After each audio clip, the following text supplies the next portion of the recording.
বইটার বৈশিষ্ট্য হচ্ছে যেই বইটা আজকে বিকেলে রিলিজ হবে সেটা ইন্ট্রোডাকশানটা আমাদের গুরুদেব লিখেছেন আর কি, স্বামীজি। তো ইন্ট্রোডাকশানটায় সহজ করে গীতার 18টা অধ্যায়ে কি আছে সব বলে দিয়েছে সহজ ভাষায়। আর বইটাও হচ্ছে মানে গীতার এই কঠিন শ্লোকগুলো পড়তে অনেকের অসুবিধা হয় সংস্কৃত না জানা থাকলে, তো গল্পের মতো করে প্রত্যেকটা অধ্যায়ে কি আছে সেভাবে লেখা আর কি।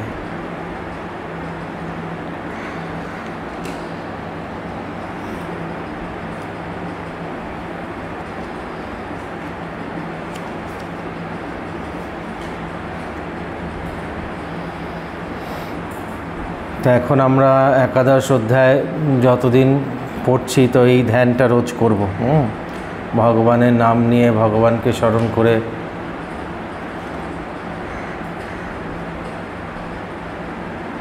ভগবানের অনেক অনেক নাম, তার মধ্যে শ্রেষ্ঠ নাম হচ্ছে ওমকার। নারায়ণ নামটার অর্থ হচ্ছে নারায়ণাম পরম আয়নম নারায়ণম, মানে যে মানুষের ফাইনাল ডেস্টিনেশন বা কোর্স বলতে পারেন, সেটা হচ্ছে নারায়ণ। তো আমাদের প্রত্যেকের জীবনে এমন অনেক ঘটনা থাকে, অনেক দুঃখ থাকে, কষ্ট থাকে, বা এমন অনেক কিছু যেটা আমরা সবাইকে বলতে পারি না, তাই না, এক্সপ্রেস করতে পারি না। তো সেটা ভগবানের কাছে আমরা এক্সপ্রেস করতে পারি, কারণ ভগবান সেটা জানেন অলরেডি। কারণ একমাত্র যে আমাকে সবসময় দেখছে, যে আমাকে ভেতর বাইরে থেকে চেনে, প্রত্যেক সময় আমার সাথে সঙ্গী হয়ে রয়েছে, যে সে ভগবান। তার জন্যে একমাত্র ভগবানের কাছে আমরা সমস্ত কিছু সমর্পণ করতে পারি। তো এইগুলো আমরা সাবকনশিয়াস মাইন্ডে ধরে রাখি বলে আমাদের অনেক স্ট্রেস, টেনশন, অ্যাংজাইটি হয়। তার জন্য ঈশ্বরের কাছে রোজ এরকম জপ করে, ধ্যান করে সমর্পণ করবেন। যা যা আমাদের ভেতরে দুঃখ, কষ্ট, ক্লেশ, গ্লানি যা কিছু আমাদের রোজ জমছে বা জমে আছে সেগুলো। তো দেখুন খুব সুন্দরভাবে গুরুজি ওখানে বলছেন বইটার ইন্ট্রোডাকশানে। প্রথম শ্লোক সবার মনে থাকছে গীতার? প্রথম শ্লোক সবার মনে থাকে গীতার? প্রথম শ্লোক মুখস্থ, কয়েকটা শ্লোক মুখস্থর মধ্যে প্রথমটাও চেষ্টা করবেন। তো এখানে প্রথম শ্লোক হচ্ছে গিয়ে একটাই ধৃতরাষ্ট্র শ্লোক আছে, সেটা ধর্মক্ষেত্রে কুরুক্ষেত্রে সমবেত যুযুৎসব মামকা পাণ্ডবস্যৈব কিম অকুর্বত সঞ্জয়। এখানে ধৃতরাষ্ট্র সঞ্জয়কে প্রশ্ন করছে যে ধর্মক্ষেত্রে, যেখানে আমার কুরুক্ষেত্র যেটাকে বলে, সেখানে আমার আর পাণ্ডুর ছেলেরা সব একত্র হয়েছে যুদ্ধ করার জন্যে, কি হচ্ছে আমাকে বলো, যুদ্ধের জন্যে যে সব একত্র হয়েছে। তো এখানে বলে, এখান থেকে ধৃতরাষ্ট্র শব্দটার বৈশিষ্ট্য হচ্ছে যে রাষ্ট্রকে ধরে রেখেছে, যে রাষ্ট্রকে ধরে রেখেছে। রাষ্ট্র বলতে শুধু সম্পত্তি নয় তার, যে নিজের সম্পত্তিকে ধরে রেখেছে শুধু তা নয়। তা আমরা যেরকম নিজের মনকেও ধরে রাখি সব সময়, আমাদের যা কিছু কামনা বাসনা তার স্থান কোথায়, কোথাতে উৎপত্তি হচ্ছে, সব মনের ভেতরে উৎপত্তি হচ্ছে আমাদের। তো এইগুলোকে সব আমরা ধরে রাখতে চাই, এইগুলোকে ছাড়তে চাই না, তাই না? তো আমাদের যোগ হচ্ছে একটি মোক্ষ দর্শন। যোগ করলে আজকাল যেই সব কারণে লোকেরা যোগ করে, এগুলো যোগের কোথাও কারণ লেখা নেই যে আমি রোগা হয়ে যাব। এগুলো হচ্ছে সাইড এফেক্টস, মানে প্রিলিমিনারি যাতে আপনি সাধনা করতে পারেন, আমার রোগটা সেরে যাবে বা আমি শারীরিক দিক থেকে অনেক সুস্থ থাকব। মন, আমার এই 3টে গুণের যে আমাদের পরিবর্তন হয়, যার থেকে শরীরের ভেতরে নানান রকম রোগ উৎপন্ন হয়, মনের চাঞ্চল্য উৎপন্ন হয়, মনের অস্থিরতা উৎপন্ন, এগুলো শান্ত হয়ে যাবে। তো ধীরে ধীরে ধীরে ধীরে মানুষ সাধনা করতে পারবে। সাধনা করলে আস্তে আস্তে আস্তে আস্তে তার মুক্তি হবে, মুক্তির পথে সে এগোবে। তো মোক্ষ দর্শন ধীরে ধীরে ধীরে ধীরে আমাদের মুক্তির জন্য। কিন্তু আমরা আসলে সেটা কেউই চাই না, আমরা ওটাকে ধরেই রাখতে চাই। বেশিরভাগ মানুষ আমরা তো এইটাকে ধরেই রাখতে চাই। তো আমরা খারাপটাকে ছেড়ে দিতে চাই, কিন্তু সবসময় ভালোটাকে ধরে রাখতে চাই। কিন্তু যতক্ষণ না আমরা ভালোটাকেও ছাড়তে পারবো, ততক্ষণ আমাদের মোক্ষের পথে, অন্তত মুক্তির পথে আমরা অগ্রসর হতে পারবো না, তাই না? প্রথম ঠিক আছে যে ভালোটা আমাদের সঙ্গী হয়ে থাকলো। তো ধৃতরাষ্ট্র মানে যে রাষ্ট্রকে ধরে রেখেছে, হ্যাঁ, যে ধরে রেখেছে, এই নামগুলো সব দেখুন কীরকম সিগনিফিক্যান্ট, মানে এগুলো একটা কিছুকে সিগনিফাই করে নামগুলো, যে সব কিছুকে ধরে রাখতে চায়। তার মানে হচ্ছে গিয়ে তমগুণাত্মক, যে সব কিছুকে আবদ্ধ আছে সব কিছু। তো আমরাও দেখুন আমাদের জীবনে এখানে প্রশ্নটা কী করেছে, মামকা পাণ্ডবস্যৈব, আচ্ছা আমার আর নিজের ভাই ছেলেদের আলাদা করে দিয়েছে, হচ্ছে যে ওরা আলাদা আর আমরা আলাদা, তাই না?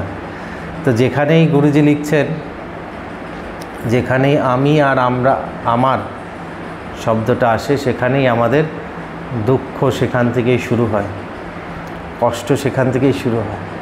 তো সাধনা মানে আমি কতক্ষণ উল্টো হয়ে মাথা নিচে পা উপরে করে দাঁড়িয়ে থাকতে পারলাম তা নয়। সাধনা মানে হচ্ছে গিয়ে কতটা আমি আর আমারকে আমার জীবন থেকে ত্যাগ করতে পারলাম।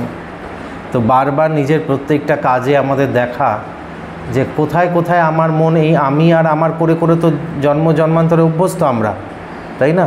তো আমাদের প্রত্যেকবার এটা হচ্ছে, এইটাকে বারবার লক্ষ্য করে করে জ্ঞান দ্বারা এটাকে আস্তে আস্তে নিজের থেকে যতটা পারবো সরিয়ে ফেলবো। যেখানেই যেই কাজটা করে এই আমার বোধটা চলে আসবে, আমাদের আমি বোধটা চলে আসবে, সেখানেই আমাদের দুঃখ কষ্টর বীজ আমরাই সেখানে কিন্তু ফেললাম, ওই থেকে আমরাই দুঃখ পাবো। তার জন্যে যোগ দর্শনে একটা কথা আছে, দুঃখম সর্বত্র বিবেকিনা। যখন বিবেক জাগ্রত হয় তখন সে বুঝতে পারে এগুলো সমস্ত দুঃখেরই কারণ, যেগুলো অ্যাপারেন্টলি আমাদের আনন্দ দেয়, তাই না? একটা জিনিস প্রাপ্ত করার আগে আমাদের খুব, তার জন্য দেখুন যতক্ষণ না একটা জিনিস প্রাপ্ত করছে ততক্ষণ আমাদের সেটার জন্য একটা মনে চাঞ্চল্য থাকে, অস্থিরতা থাকে। ধরে নিন ভালো চাকরি চায়, যতক্ষণ না চাকরি পাচ্ছে ততক্ষণ মনে একটা অস্থিরতা। যে কোনো জিনিস, জাগতিক যে কোনো জিনিস, যে চাইছে যে তার বিয়ে হয়ে যাক, যা কিছু চাইছে মানুষ, একটা গাড়ি হয়ে যাক, একটা সোনার গয়না হয়ে যাক, একটা বাড়ি হয়ে যাক, তার জন্য একটা চাঞ্চল্য থাকে আমাদের মনে, তাই না? যে অস্থিরতা। তো সেই সময় আমরা জিনিসটাকে কিন্তু আনন্দ ভোগ করতে পারছি না। এবার জিনিসটা আমরা প্রাপ্ত করে নিলাম, একটা গাড়ি কিনে নিলেন, একটা ভালো চাকরি হলো, যাই হলো, কিছুক্ষণের জন্য আনন্দ, তারপরে আবার সেটা নিয়ে চিন্তা যে আমার সোনার গয়নাটা কেউ চুরি করে নেবে না তো, হ্যাঁ, তো এটার বাজারে ভ্যালুয়েশন কমে যাবে না বেড়ে যাবে, এই নিয়ে চিন্তা। গাড়িটা আমার কেউ রাস্তায় ধাক্কা মেরে দেবে না তো, হ্যাঁ, তো এই যে বিয়ে হলো, এই যে স্বামী স্ত্রী, এরা আবার কোথাও চলে যাবে না তো রেগে, ডিভোর্স করে, কত চিন্তা মানুষের। তার মানে দেখুন দুঃখম সর্বত্র বিবেকিনা, যা বিবেক জাগ্রত হয় সে বুঝতে হয় যে অ্যাপারেন্ট আমরা যেগুলোকে আনন্দ বলে মনে করছি, যতক্ষণ ওইগুলোতে আমি আর আমার যোগ করে রেখেছি ততক্ষণ ওইগুলো দুঃখেরই কারণ হবে আমার। তো জিনিসটাকে প্রাপ্ত করার পরেও মানুষের মনের ভেতরে সেই চাঞ্চল্য মেটে না, আরও জেগে যায় বরঞ্চ। বাড়িটা করলাম, বাড়িটা তারপরে হচ্ছে গিয়ে কে দখল করে নেবে, বাড়িটা কাকে দেবো, বাড়িটা রিপেয়ার করতে হবে, কত রকম চিন্তা মানুষের থাকে। তা আপনি আনন্দটা উপভোগ করছেন কখন আনন্দটা আমরা উপভোগ করছি? সবসময় তো আমরা এই চিন্তার আর এইগুলোকে, যতক্ষণ না জিনিসটা পাচ্ছি সেটার জন্য আমাদের একটা অস্থিরতা, যখন পেলাম সেটাকে রক্ষা করার জন্য তখন আমাদের একটা অস্থিরতা, তারপরে সেটা হারিয়ে গেলে চলে গেলে তো আরও দুঃখ। তাই তিনটে স্টেজেই দুঃখই কিন্তু থাকে তলায়, ওপরটা শুধু একটু মনে হয় আনন্দ আসছে কিছুক্ষণের জন্য। তাই এটা সাধনা যারা করছে তাদের জন্য, এটা সামান্য মানুষকে বলারও দরকার নেই, বোঝানোরও দরকার নেই। এটা যারা সাধনার পথে এসেছে তাদের এইভাবে জিনিসগুলোকে দেখতে হবে। তো দুঃখম সর্বত্র বিবেকিনা বলে বিবেক জাগ্রত হলে। তো ধৃতরাষ্ট্র এখানে অন্ধ ছিল, সেটা হচ্ছে একটা তার সাইন যে তার মধ্যে এই বিবেকের অভাব ছিল, হ্যাঁ, মানে এই যে আধ্যাত্মিক চেতনার অভাব, আধ্যাত্মিক চেতনার অভাব ছিল। আর সে তখন নিজেরটাই যে বলছে যে মামকা মানে আমার ছেলে আর ওর ছেলে, ভাইয়ের ছেলেকে যে আলাদা করে দেখছে, এটাই হচ্ছে গিয়ে এই ভেদ বুদ্ধি আমাদের দুঃখের কারণ। যে আমাদের সব কিছুতে মনে হয় আমার এটা আর ওর ওটা, হ্যাঁ। আর আজকাল তো জগতে এমন, সমাজে এমন যে আপনার ভেতরে এই ঐক্য স্থাপন করা থেকে বিভেদ স্থাপনটা বেশি। এই যে পাড়ায় পাড়ায় পুজো হয়, দেখেন যে আমার তো মনে হয় এত এত পুজো বন্ধ করে দিয়ে একটা করে 1 কিলোমিটার 2 কিলোমিটারের মধ্যে একটা পুজো হবে, সবাই যারা আছে তাদের ওই পুজোতে যেতে হবে, তাহলে মানুষের ভেতরে মানুষের মধ্যে বন্ধুত্ব হবে, ঐক্য হবে, তাই না? এখন তো পুজো বা যে কোনো জিনিস, এটা আমি একটা পুজোর এক্সাম্পল দিয়ে বললাম, কিন্তু যে কোনো জিনিসে দেখুন যে এক একটা এরকম আমাকে একজন বলছে গেটেড কমিউনিটিতে, একটা গেটেড কমিউনিটির ভিতরে 4টে করে পুজো, সবার সাথে সবার ঝগড়া, তাই না? এই যে আমি আর আমার, আমি যত ভেদ দৃষ্টি তৈরি করবো তত আমার দুঃখের কারণ। ওই লোকটা আলাদা, ওই লোকটা আলাদা, ওর সাথে আমার বনছে না, ওর সাথে আমার পড়ছে না, এটাই দুঃখের কারণ। যত নিজেকে আমরা মানিয়ে নিতে পারবো সবার সাথে যত আমরা নিজেকে এক করে নিতে পারবো, তত আমার দুঃখ কষ্ট কম। তো ধৃতরাষ্ট্রই সেটা পারেনি, তার জন্য হচ্ছে গীতার এই কথাটা। তো ধৃতরাষ্ট্রের ভেতরে একরকম ইয়ে ছিল যে নিজের সন্তানদের প্রতি মোহ, যে আমার ছেলেদের কি হবে, মামকা পাণ্ডব, তারপরে ভয় পাচ্ছে যেটা ধর্মক্ষেত্র, তো ধর্মক্ষেত্রে এখানে যদি যুদ্ধ হয় তো যারা ধার্মিক তারা জিতে যাবে, তো ভয় পাচ্ছে। তারপরে আমরা দেখি যে অর্জুন যখন বলছে যে সেনায়ের উভয়ের মধ্যে রথম স্থাপয়ে মেচ্যুতা, বলছে যে দুটো সেনার মধ্যে শ্রীকৃষ্ণকে বলছে যে রথটা নিয়ে গিয়ে দাঁড় করা, আমি দেখতে চাই যে কারা যুদ্ধ করতে এসেছে। তখন ভগবান নিয়ে গিয়ে রথটাকে এমন জায়গায় দাঁড় করাচ্ছে যেখানে সে দেখতে পাচ্ছে যে তার গুরুরা, তার আত্মীয়রা, তার ভাইরা, সব মামা কাকা এরা সব দাঁড়িয়ে আছে যুদ্ধ করার জন্য। তো সেখানে অর্জুনেরও দুর্বলতা হচ্ছে, অর্জুন বলছে তো এরা আমার, তো এদের সাথে আমি কি করে যুদ্ধে,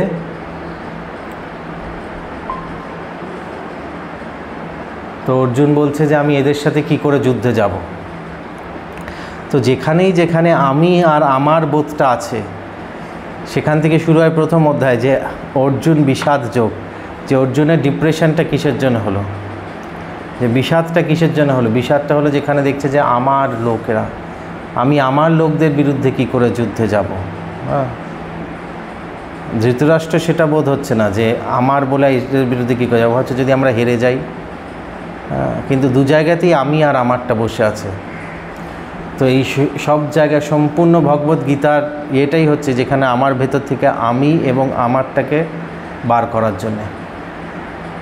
তো প্রথম চ্যাপ্টারটাতে আমাদের এটা শিক্ষণীয়, যে প্রথম চ্যাপ্টারটায় গুরুজি ওখানে খুব সহজ করে সুন্দর করে লিখেছেন। তো আমরা পড়তে পড়তে এখন এসেছি 11 অধ্যায়, তাই তো 11 অধ্যায়। তো 11 অধ্যায়ের শিক্ষণীয় বিষয় হচ্ছে যে সব কিছু ভগবান নিজেই করে রেখেছেন, আমরা নিমিত্ত মাত্র। আমরা হচ্ছে এটা নিমিত্ত মাত্র, ভগবান সেটাই দেখাচ্ছেন 11 অধ্যায়ে ভগবান সেটাই দেখাচ্ছেন যে আমরা নিমিত্ত মাত্র। তো আমাদের আগের দিন হয়ে গেছে 10-11 অবধি পড়া, 12টা আজকে সবাই পড়বে, তাই তো? আগের দিন 12টা পড়া হয়নি। তার জন্য সাধনায় আমরা সবসময় নিজের উপরে নজর রাখবো যে কোথায় আমি আর আমারটা জুড়ে যাচ্ছে। এই যে দেখুন যুদ্ধ দুঃখের কারণ, এখন তো পৃথিবীতে কত জায়গায় যুদ্ধ হচ্ছে, কিন্তু কই আমাদের তো সেরকম দুঃখ হচ্ছে না। প্যালেস্টাইনের যুদ্ধ হচ্ছে, রাশিয়ায় যুদ্ধ হচ্ছে, আরও কত জায়গায় যুদ্ধ হচ্ছে, কই আমাদের তো দুঃখ হচ্ছে না। কিন্তু এখানে যদি যুদ্ধ হয় আমার দুঃখ হবে, কারণ এখানে আমি আর আমারটা যুক্ত আছে, যে আমার লোকের ক্ষতি হতে পারে, আমার ক্ষতি হতে পারে, তাই না? তাই দুঃখের কারণ আমাদের অন্য কেউ নয়, দুঃখের কারণ আমাদের এই মোহ। তাই এটাকেই আমাদের দূর করতে হবে। যোগের সাধনাই এই উদ্দেশ্যই এটা, যে এই মোহটা যে আমার ভেতরে বসে আছে, প্রত্যেকের ভেতরে।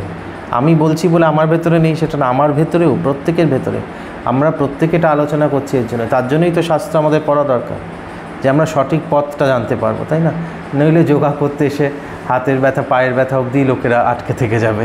এই যে আজকে সকালে উনি বলছিলেন যে আমি প্রথমে যখন এসেছিলাম আমি একটাও গীতা আমি পড়তে পারবো ভাবিনি, উনি বলছিলেন। আচ্ছা, আমি এত অসুস্থ ছিলাম, আমি গীতা টিতা পড়তে পারবো ভাবিনি, এখন আমি 50টা শ্লোক মুখস্থ করে ফেলেছি, আগে মনে থাকতো না।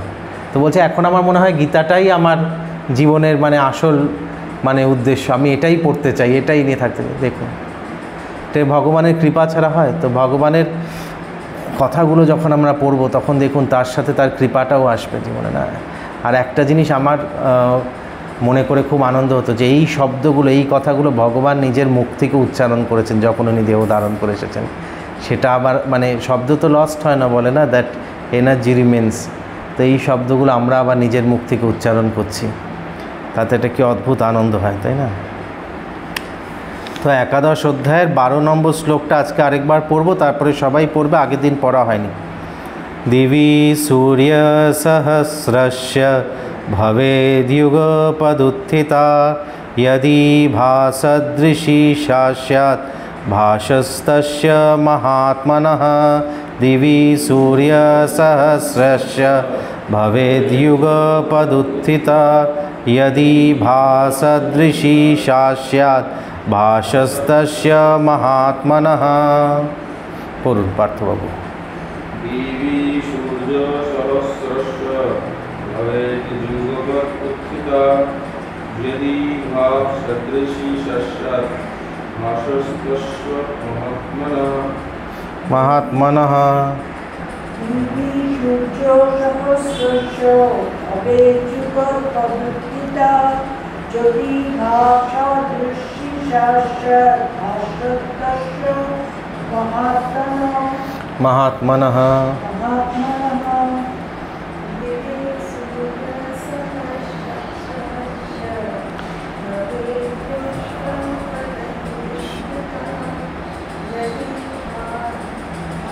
यदि भासदृशी स्यात् भासस्तस्य महात्मनः।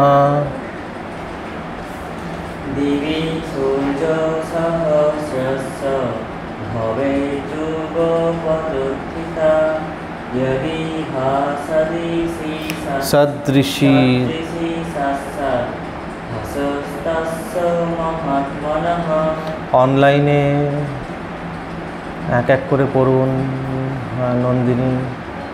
सूर्यसहस्रस्य भवेद्युगपदुत्थिता यदि भासदृशी स्यात् भासस्तस्य महात्मनः। প্রফেসর সিনহা।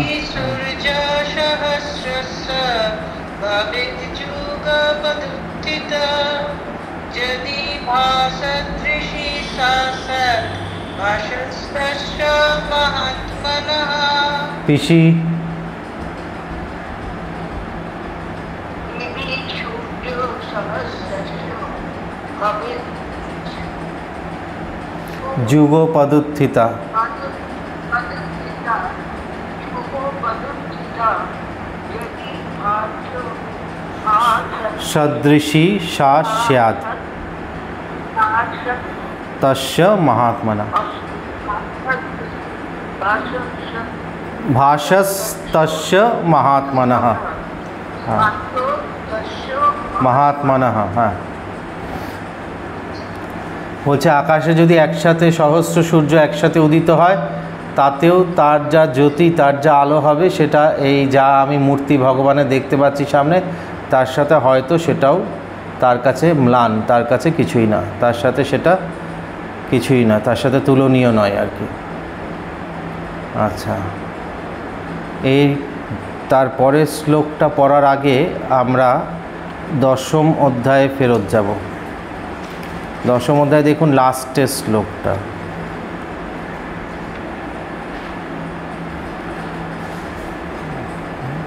42 10ম অধ্যায় লাস্টের শ্লোক। অথবা বহুনৈতেনা কিং জ্ঞাতেনা তবাজনা বিষ্ণুভাব ইদং কৃষ্ণাৎ এবং কৃষ্ণম একাক্ষেনা স্থিত জগৎ। বলছে আমার একটা অংশে সমস্ত জগৎ স্থিত। বলেছিল যে এত কিছু জেনে অর্জুন কী করবে? তুমি মনে করো যে আমার শুধু একটা অংশ, যতটুকু তুমি জানতে পারা যাবে ততটুকুর মধ্যেই সমস্ত বিশ্ব ব্রহ্মাণ্ড স্থিত আছে, আর যেইগুলো তার থেকে বাইরে যতটা বৃহৎ আমার সেটা জানাই যায় না। তো সেটা এখানে অর্জুনকে দেখাচ্ছে। অর্জুন দেখতে চেয়েছিল, তো অর্জুনকে এবার দেখাচ্ছে। তত্রৈকস্থং জগৎ কৃষ্ণং প্রবিভক্তম অনেকধা অপশ্যদ্দেবদেবস্য শরীরে পাণ্ডবস্তদা। তত্রৈকস্থং জগৎ কৃষ্ণং প্রবিভক্তম অনেকধা अपश्यद्देवदेवस्य शरीरे पाण्डवस्तदा तत्रैकस्तं जगत्कृष्णं प्रविभक्तं अनेकधा अपश्यद्देवदेवस्य शरीरे पाण्डवस्तदा तत्रैकस्तं जगत्कृष्णं प्रविभक्तमनेकधा अपश्यद्देवस्य शरीरे अपश्यद्देवदेवस्य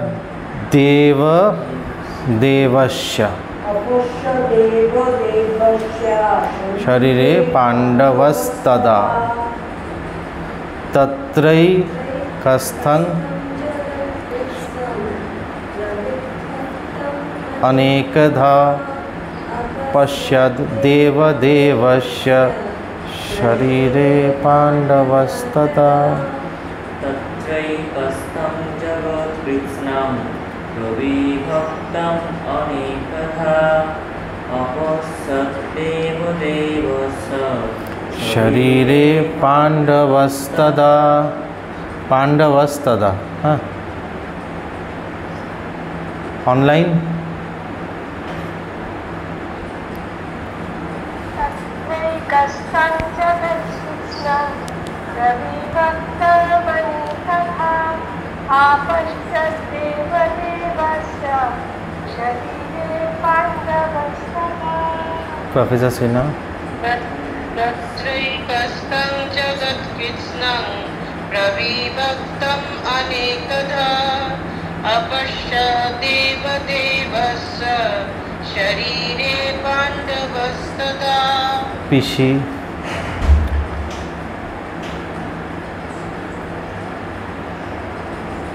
हाँ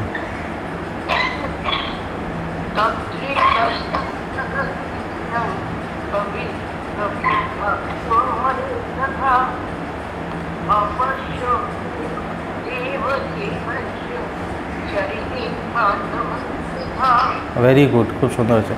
বলছে তত্রৈকস্থান মানে এবার তুমি এক জায়গায় যা বলেছিল আগে যে সমস্ত বিশ্ব চরাচর পৃথিবী সব কিছু আমার একটা অংশেই স্থিত আছে।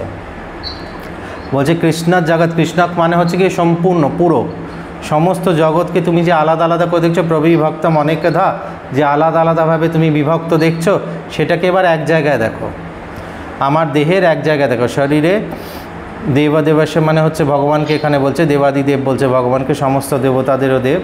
আমার শরীরে তুমি এক জায়গায় এই সমস্ত জগৎ ব্রহ্মাণ্ডকে দেখো, সব কিছুকে যে আলাদা আলাদা করে দেখছো তুমি। তারপরে কি কি দেখছে সেগুলো পরে বলবে, ঠিক আছে? এবার এটা দেখে কি হলো অর্জুনের সেটা সঞ্জয় বলছে। অর্জুনের এটা দেখার পরে কি হলো, যে সমস্ত বিশ্ব ব্রহ্মাণ্ড ভগবানের শরীরের এক অংশে শুধু বিদ্যমান রয়েছে, সেটা দেখার পরে কি হলো। তত স বিস্ময়াবিষ্ট হৃষ্ট রোমা ধনঞ্জয় প্রণম্য শিরসা দেবং কৃতাঞ্জলিরভাষতে।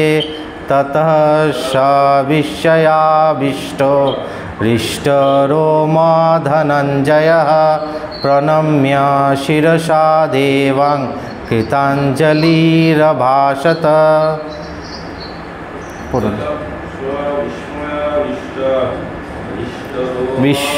বিস্ময়াবিষ্ট ওকার আছে, বিস্ময়াবিষ্ট হৃষ্ট নেই, বিসর্গ আছে আপনার বইয়ে? আচ্ছা, আমাদের এটাই নেই। আচ্ছা, যাদের বিসর্গ আছে ওইভাবেই পড়বে তাহলে। বিস্ময়াবিষ্ট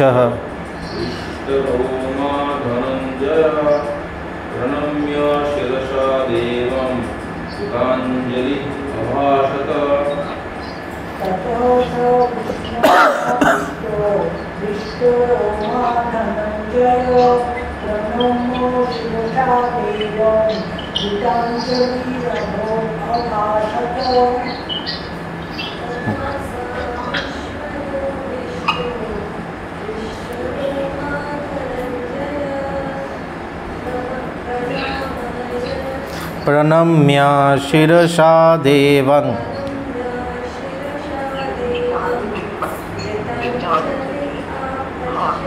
कृताञ्जलिरभाषत ततो स विस्मयाविष्टो हृष्टोरुरोमा धनञ्जयः प्रणम्य शिरसा देवं कृताञ्जलिरभाषत। ऑनलाइन ततः स विस्मयाविष्टो गुरुमा धनञ्जया प्रणम्याशिरसा देवं कृताञ्जलिरभाषत।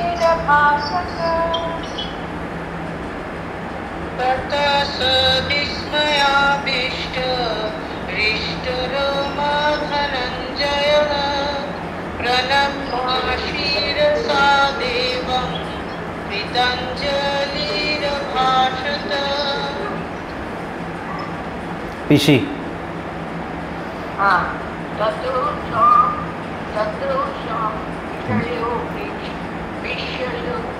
बिष्टो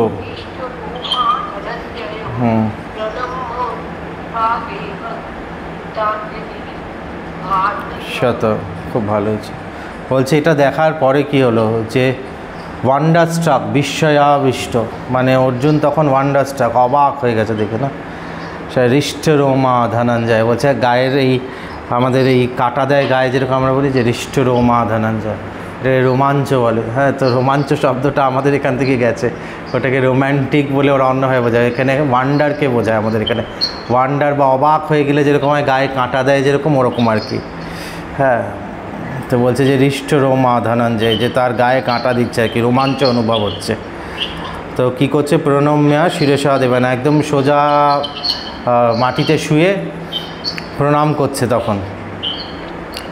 কৃতাঞ্জলির ভাষাতে, যে দুটো হাত একদম এরকম করে মাটিতে শুয়ে প্রণাম করছে। অর্জুন এটা দেখার পরে ওয়ান্ডার স্ট্রাক হয়ে অবাক হয়ে বিস্ময়ে আবিষ্ট, যে বিস্ময়ের সাথে আবিষ্ট হয়ে, যে বিস্ময়ের দ্বারা একদম আবৃত্ত হয়ে এবং সে